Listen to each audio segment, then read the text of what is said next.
Doctor ও কেমন আছে? ওর জ্ঞান ফিরেছে? ওকে ছাড়া আমি বাঁচবো না। আরে আরে আপনি কেন এরকম কথা বলছেন? আমি আপনাকে বারবার বলছি না, আনন্দি লাহিড়ী যখন অপারেশনের দায়িত্ব নিয়েছে কোনো চিন্তা করবেন না। উনি দেখুন এক্ষুনি নিজের মুখেই বলবেন যে অপারেশন সাকসেসফুল। হ্যাঁ তাই, অপারেশন সাকসেসফুল হয়েছে। আর কয়েক ঘন্টার মধ্যে ওনার জ্ঞান ফিরে আসবে। প্লিজ আপনারা এত টেনশন করবেন না। বলেছিলাম তো, নিল আমার কথা। আরে আমি জানি জমের সঙ্গে দড়ি টানাটানি খেলায় উনি সবসময় যেতেন, বুঝেছেন? আপনি একটু আমার সাথে দেখে শুনুন। এটা আবার কি হলো? মানে কেন? কি বলছেন আপনি সব? হ্যাঁ যাতা, এখানে দড়ি টানাটানির কথা আসছে কোথা থেকে? হ্যাঁ মানে এটা তো বলতেই হবে, কারণ উনি যমরাজই তো আসল।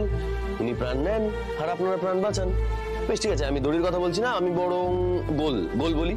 তাহলে আপনি জম স্যারকে প্রত্যেক ম্যাচে 100 গোলে হারান, খুশি? আচ্ছা, বাহ, মানে আপনি পারেনও কিছু বাজে কথা বলতে। না না না না, বাজে কথা না, এটাই আসল কথা। আরে এটাই তো ব্যাপার, জম হলো ভিলেন আর আপনি হচ্ছেন হিরোইন।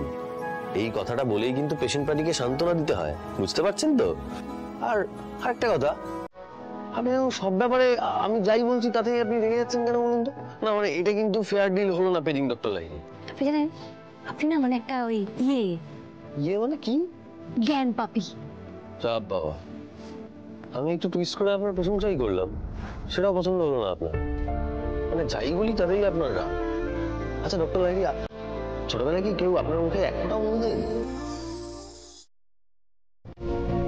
ছোটবেলায় আপনার মুখে মধুটা পড়েনি কিনা, তাই জন্যই তো আপনার মুখ দিয়ে এমন পাঁচনের মতন কথা বেড়ে।